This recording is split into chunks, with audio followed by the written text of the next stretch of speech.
E aí, galera, bem-vindos mais uma vez. Então agora a gente vai trabalhar com as aulas 25 e 26, lá na frente 2, tá? Está na página 660. E na realidade eu coloquei uma coisinha a mais, né? Eu trouxe os indicadores ASTO base para vocês também nessa aula. E claro, o título da aula lá no Tetra é SAIS 1. Nosso material ele vai dividir em SAIS 1 e SAIS 2. Em SAIS 1 ele até vai dar a nomenclatura. Eu divido e coloco em SAIS 2 a nomenclatura, tá? Nesse primeiro momento a gente vai focar principalmente em montar a reação de neutralização, em classificar um sal e também em reconhecer a ideia dos indicadores. A gente muda um pouquinho a estrutura associada ao tetra. Então, quando a gente vai pensar nos indicadores, vamos lembrar o que é um indicador. Os indicadores, eles são substâncias que mudam de coloração conforme o pH do meio. Por exemplo, eu tenho um equilíbrio químico associado a ele, e olha aqui, ó. Quando eu estou na forma H indicador, eu tenho uma cor A, que é para o meio ácido. Agora, quando eu tenho uma forma indicador menos, eu tenho uma coloração B, que é para a coloração no meio básico. Existem alguns indicadores bastante importantes, por exemplo, o violeta de metila, o azul de bromofenol, o alaranjado de metila, o azul de bromotimol, a gente usa até mais no laboratório, o vermelho de metila, o vermelho de fenol e, claro, o mais importante para a gente, a nossa boa e velha fenolftaleína. Tá? Todo indicador vai ter um ponto de viragem. O que é isso? É um valor, uma faixa de pH na qual ele muda de coloração. A fenolftaleína, nós acabamos acostumando a dizer que em meio ácido ela é incolor e em meio básico ela é rosa. Tá? Você pode encontrar também vermelho em algumas situações, mas o mais correto é rosa. Quem lembra aí que a gente já usou ela no laboratório, lembra que ela é um rosa bem interessante aí, um rosa carmim bem marcante. Então, indicador é essa ideia, uma substância que muda de cor e que serve para que você reconheça uma substância, qualquer como ácida ou básica. Nós temos também alguns indicadores naturais. A hortênsia é um exemplo disso. Quando eu pego as flores da hortênsia e eu coloco ela em meio ácido, as flores vão ficar azuladas. Quando eu coloco ela em meio básico, as flores vão ficar rosas. Isso aqui é bastante usado para você ter uma noção do pH do solo. Você planta a hortênsia, talvez para quem lembra aí de ir para a região da Serra aqui no estado, quando vai para a região da Serra, quando você está passando ali Rancho Queimado, ali para frente, você tem várias hortênsias na beira da estrada. Por quê? Ela me serve como um indicador do pH do solo. Claro que eu vou levar uma ideia como uma amostragem. Então, a maior parte das plantas estão rosas, quer dizer que eu tenho um solo mais ácido. A maior parte das plantas estão azuladas, eu tenho um solo mais azulado. Professor, eu posso ter uma flor azul junto com uma flor rosa? Pode, desde que o nutriente que chegou nessa seja mais ácido do que o nutriente que chegou na outra. Então depende da raiz, da onde ela vai pegar esse nutriente, mas você tem essa noção de mudança de cor conforme o pH. Isso aqui é bem legal de fazer em casa.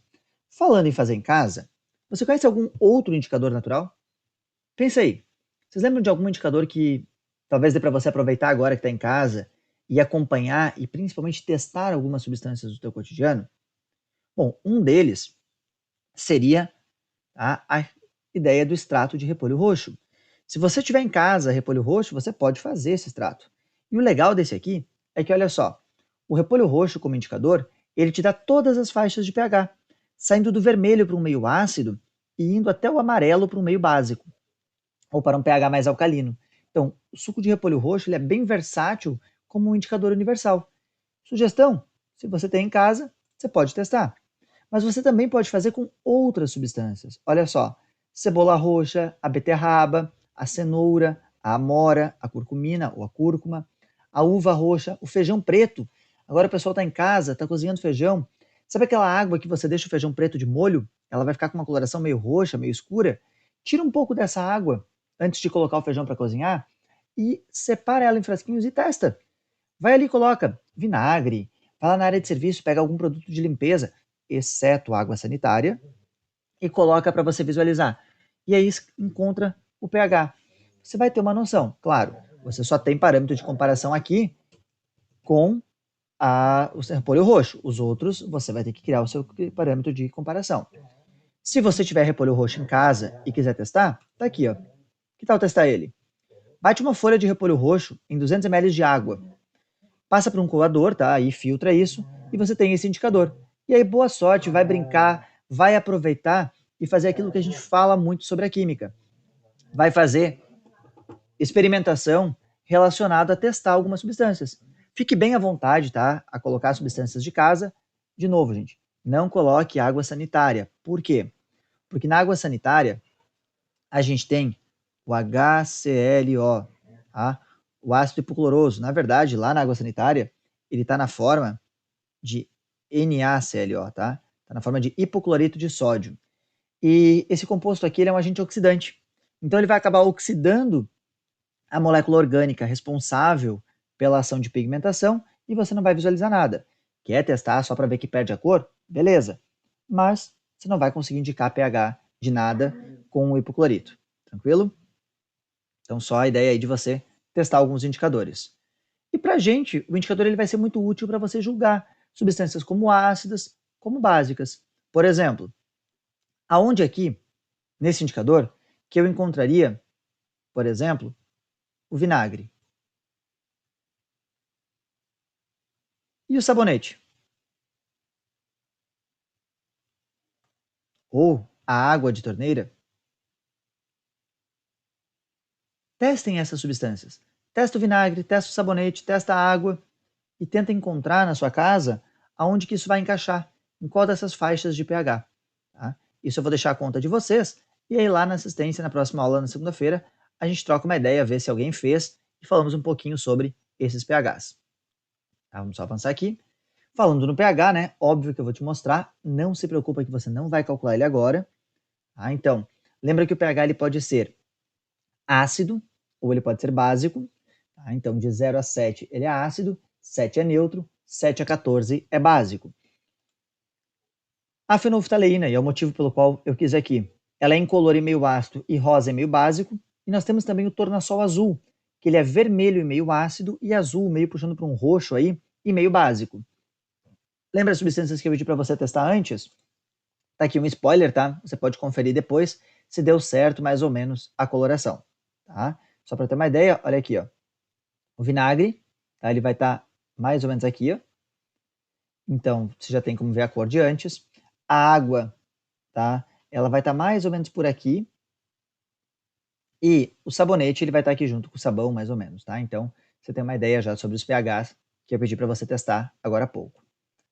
Galera, vamos para sais agora, tá? Então, a ideia dos indicadores era só revisar rapidamente a parte de indicador e agora a gente vai falar um pouquinho então sobre sais. Lembrando que sais, eles são obtidos pela reação de salificação ou de neutralização. Quer dizer o quê? Um ácido mais uma base irão formar um sal e água.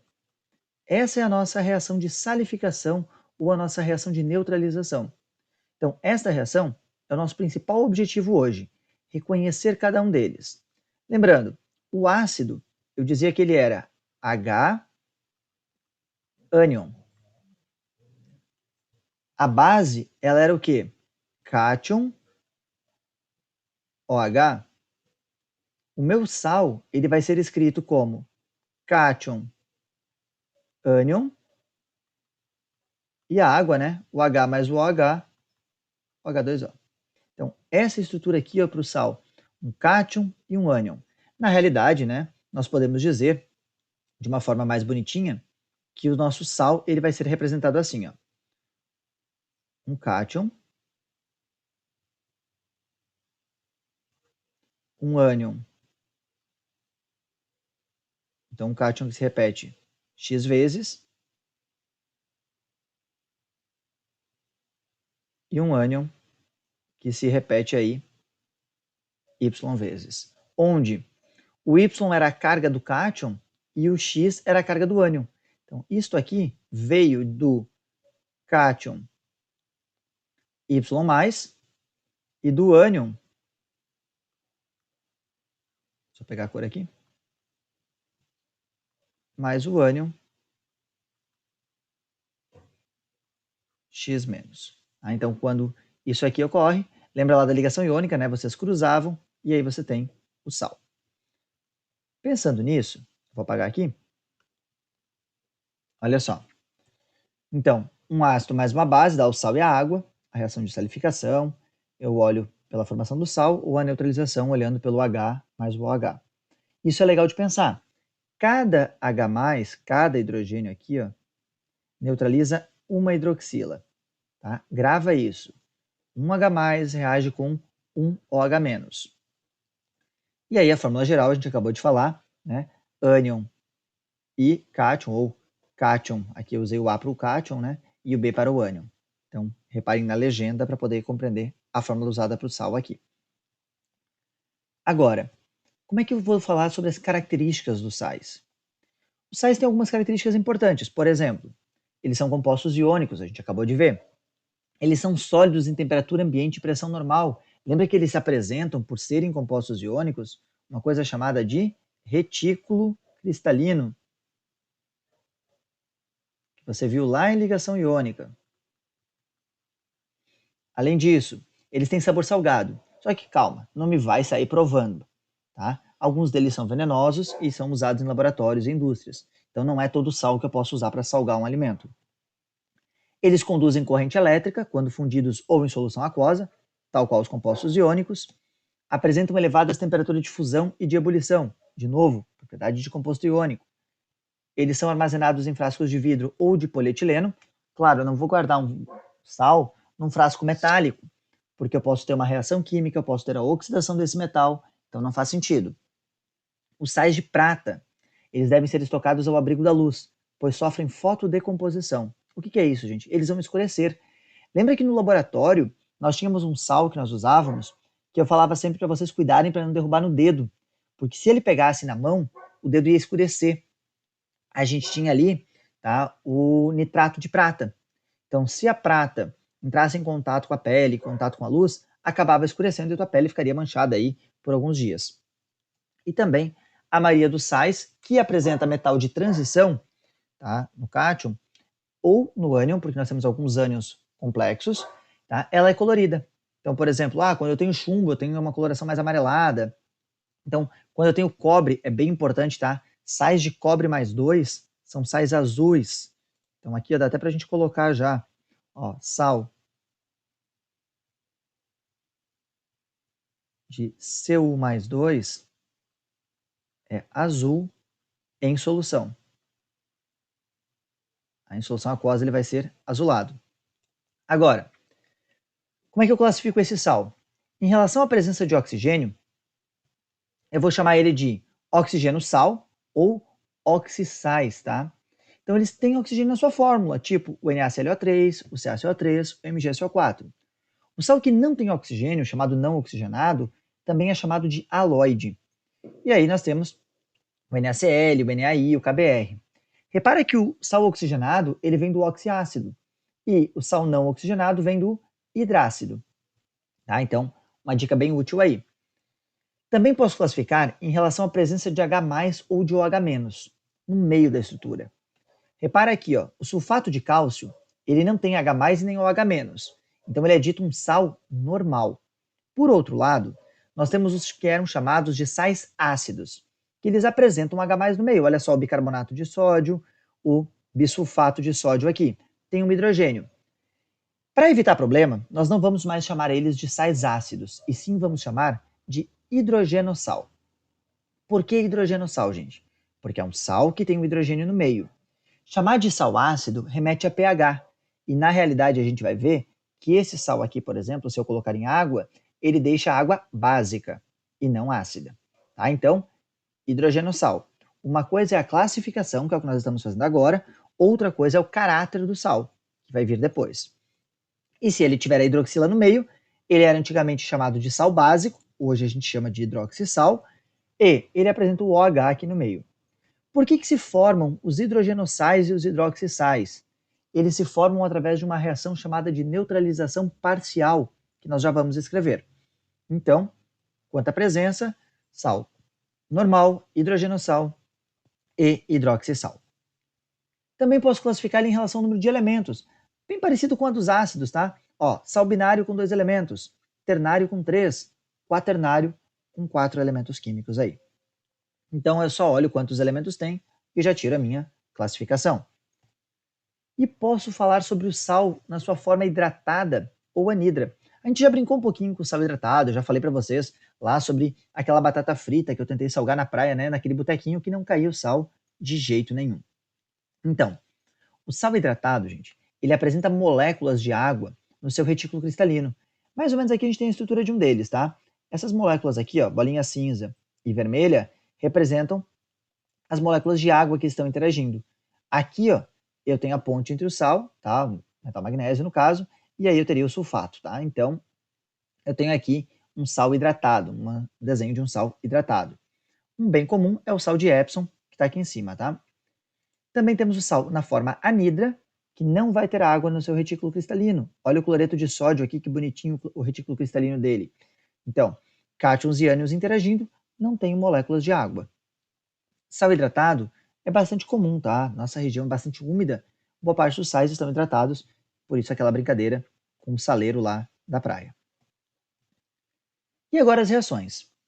Uma reação de neutralização total ocorre quando todos os H+ neutralizam todos os OH-. Então, por exemplo, eu quero fazer a neutralização, só trocar a cor da caneta aqui, ó. Eu quero fazer a reação de neutralização entre o ácido clorídrico mais o hidróxido de sódio, para a gente começar. Ácido clorídrico é um monoácido, hidróxido de sódio é uma monobase, então eu vou ter NaCl mais H2O. O OH se junta com o H, o Na com o Cl. Isso aqui é uma reação de dupla troca, tá? Ó, primeiro com o último, primeiro com o último. A gente pode montar isso sempre pensando numa reação de dupla troca. Então eu posso dizer aqui, ó, que o sódio se juntou com o cloro, assim como o H se juntou com o OH, formando a água. Aí aqui eu tenho o meu sódio com o cloro. Agora, vamos só trocar essa cor, que o amarelo não é bom. E se for diferente? Se eu tiver isso aqui, ó, ácido sulfúrico para neutralizar com o hidróxido de sódio. Eu reparo que o ácido sulfúrico tem 2 hidrogênios, o hidróxido de sódio tem uma hidroxila. Como eu quero uma neutralização total, quer dizer o quê? Todos os H+ têm que ficar igual aos OH-. Eu quero que o número seja igual. Se aqui tem 2 hidrogênios, eu vou vir aqui na frente do hidróxido de sódio e colocar um 2. Aí, esse número que eu deixei igual, que é 2, é o número de águas. Então, eu tenho 2 águas. E quem é o meu sal? Bom, eu vou seguir a mesma lógica de antes. Ó, sódio com ânion sulfato. Só que agora eu tenho 2 sódios. Então, Na2SO4, sulfato de sódio e 2 águas. Dica: peguem ácidos que a gente já fez, tá? Por exemplo, ó, H3PO4, HBr, H2SO3 e neutralizem eles, mas mudem as bases. Então, neutralize o H3PO4 com o CaOH2. Neutraliza o HBr com o hidróxido de magnésio. E neutraliza o ácido sulfuroso com o hidróxido de alumínio. Montem essas reações de neutralização total e a gente discute elas na segunda-feira. Tá? Então, tarefa 1 aí já começou a aparecer. Ó. Na verdade, tarefa 2, né? Que a tarefa 1 era você fazer lá a parte do teste dos pHs. Vamos só deixar isso aqui bem claro que é um E, porque não estava aparecendo mais um A do que um E. Então, tarefa 2, façam essas neutralizações. Tá? Agora, vamos só limpar a tela aqui para mostrar o que a gente tem por trás. Então, lembrando, tá, gente? Os dois reagem. Olha aqui, ó. Reagem, então, cada OH- neutralizando um H+. Repara que aqui eu peguei o NaOH e o H3PO4, né? Isso aqui é uma coisa que você pode fazer. Se você fica na dúvida de como vai dar a neutralização, escreve a fórmula do ácido, separa os OHs na base e vai juntando eles. Tá? Seria algo mais ou menos assim, ó. Olha só. Eu quero neutralizar o H2SO3 na presença de LiOH, mas eu não consigo montar a reação direta. O que eu faria? Lembra que eu vou escrever o cátion primeiro no sal, então vou pegar a base primeiro. Li tem um OH. O ácido sulfuroso tem 2 hidrogênios ionizáveis. Então, HSO3. E aí eu vou juntar eles aqui, ó. O OH juntou com o H. Neutralizei um deles. Tem outro H sobrando. Como eu sei que eu quero uma neutralização total, eu pego uma segunda base, LiOH, e aí eu faço a neutralização dele. O que eu acabei tirando aqui? Reparem que eu tenho duas águas,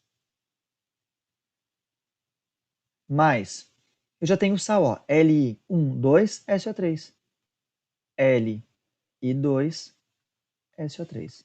Então, se você tem dúvida para neutralizar, use isso daqui que também vai te ajudar. Claro, demora mais, mas é uma boa dica aí para você conseguir fazer a neutralização. Lembrando que alguns compostos, os sais, podem ter duas ligações, olha só. Ligação iônica entre o metal e o oxigênio e ligação covalente entre os ametais. Isso vai acontecer nos sais. Todo oxissal, por exemplo, vai ter isso, tá? Todo sal oxigenado, na verdade. Então você pode fazer isso aqui. Levar em conta que tem as duas ligações.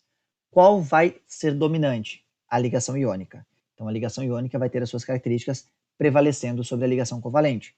Por isso que os sais são sólidos e todas aquelas características que nós falamos. Se eu posso ter a neutralização total, eu posso ter a parcial. E eu coloquei as duas aqui. Olha só. Aquela que vai produzir o hidrogênio sal, quando você tem hidrogênios sobrando, e aquela que irá produzir o hidroxissal, quando você tem hidroxilas sobrando. Vamos dar uma olhada em um exemplo disso. Eu quero neutralizar o MgOH2 usando 1 mol de HCl. O hidrogênio aqui vai neutralizar uma das hidroxilas. Então eu vou ter como sal MgOHCl e formei uma água. Quer dizer que eu tenho um hidroxissal. Ah, Marlon, eu não entendo o porquê desse 1 e desse 1. Lembra lá da dica? Separa todo mundo. Então, olha só. Mg, OH1, OH2, HCl. Só que você só tem um HCl. Se você só tem um HCl, você vai conseguir neutralizar um, formar essa água aqui, ó. E o que sobrou? MgOHCl. MgOHCl, nosso hidroxissal. Se fosse o contrário, se eu quisesse utilizar, então, o hidróxido de magnésio, olha só, MgOH2, para neutralizar o ácido fosfórico. O que vai acontecer? Vou fazer o passo a passo ali primeiro. MgOH, OH, H1, H2, H3, PO4. Uma neutralização, duas neutralizações. O que sobrou para a gente? MgHPO4 mais duas águas. E aí eu tenho aqui um hidrogênio-sal. Então eu posso ter os dois, seja um hidroxissal ou um hidrogênio-sal. Lembrando, isso aqui é neutralização parcial. Ah, professor, como é que eu vou saber se é para fazer a parcial ou a total? Quando for para fazer a parcial, vocês vão receber os valores aqui, ó. Tá? Ou ele vai te falar, monte a neutralização parcial do MgOH com HCl. Se é parcial, é 1 e 1 de cada. Se ele quiser que você use 2 ou 3, ele vai falar. Isso vai aparecer na questão 4 aqui do tetra. Então, neutralização parcial, sobra um deles, produz hidrogenossal ou hidroxissal. Vamos só voltar para uma pergunta que apareceu antes, que era a questão do caráter. Tá? Olha só. Como é que eu diferencio o caráter ácido, básico ou neutro de um sal? Gente, essa ideia do caráter, tá? Cuidado, ela é diferente da classificação. Então, aquilo que nós chamamos antes de sal ácido é diferente do caráter. Tanto que eu peguei o exemplo aqui, ó. O bicarbonato de sódio, ele é um sal dito ácido, ou nós chamaríamos ele de hidrogenossal. Tá? O melhor seria chamar ele de hidrogenossal. Agora, por que ele tem um caráter básico? Porque para julgar o caráter, eu vou olhar de onde veio esse sal. quem é o ácido e quem é a base que formou o meu sal. Tá? Isso vai ser abordado ainda em equilíbrio, mas eu já coloquei aqui porque o livro faz algumas inferências a isso. Então tá aqui, ó. Nós determinamos o caráter observando o ácido e a base que formaram o sal. Com uma regra bem simplificada, vocês podem usar o seguinte: se o ácido era forte e a base era forte, o sal é neutro. Exemplo, cloreto de sódio. Tá? O caráter dele é neutro. Então ele é um sal normal de caráter neutro. Se o ácido é forte e a base é fraca, o sal tem caráter ácido. Por exemplo, cloreto de amônio é um sal normal de caráter ácido, porque o ácido clorídrico é forte e o hidróxido de amônio é uma base fraca. Se o ácido é fraco e a base é fraca, perdão, e a base é forte aqui, ó, tá? Só arrumar aqui, ó. E a base é forte, o sal é de caráter básico. E aí, NaOH mais NaC, perdão, mais HCN vai dar NaCN, caráter básico. E por fim, se o ácido e a base são fracos, a gente vai revisar em equilíbrio químico, porque aqui ele pode ser levemente ácido ou levemente básico. Vai depender do Ka e do Kb desses compostos, então a gente vê isso mais à frente, tá? Agora, principalmente o caráter, então lembra assim, ó, quem é mais forte determina. O ácido era forte, o pH e a base era forte, o pH era neutro. O ácido era forte, a base fraca, o pH era ácido. O ácido era fraco, a base era forte, o pH era básico. Os dois são fracos, depende do K e do Kb. Questão 1, perdão, questão 2. A 1 eu pulei, gente, porque ela é nomenclatura, tá? A 2 aqui, ó. Em relação ao contexto que envolve aqui os compostos, tá? Sobre a azia, ele fala. As substâncias H2SO4, NaHSO4, H2SO3 e NaHCO3 podem ser classificadas como ácidos, conforme Arrhenius. Falso. NaHSO4 é um sal. Bicarbonato de sódio é um sal, a gente acabou de usar ele como exemplo. Então a letra A, tá, é falsa. Aqui a gente já sabe que não pode ser. Opa. Aqui, ó, já sei dizer que não pode ser. A letra B. Hidróxido de alumínio e hidróxido de magnésio podem ser classificados como sais básicos. Não, eles são bases. Como produto de neutralização do ácido clorídrico presente no suco gástrico por hidróxido de alumínio, ter-se-á uma solução de cloreto de alumínio. Vamos ver. Então, ácido clorídrico mais AlOH3 vai produzir, bom, 3 hidroxilas, eu vou precisar de 3 hidrogênios. Então eu vou ter AlCl3 mais 3 H2O. Cloreto de alumínio, essa é a nossa resposta. Tá? Ficou na dúvida como eu montei direto? Monta passo a passo a neutralização que nem a gente fez antes. Então, bases e hidróxidos são compostos moleculares, isso é falso, são iônicos. Ácidos formam soluções aquosas não condutoras, falso, elas são condutoras. 3.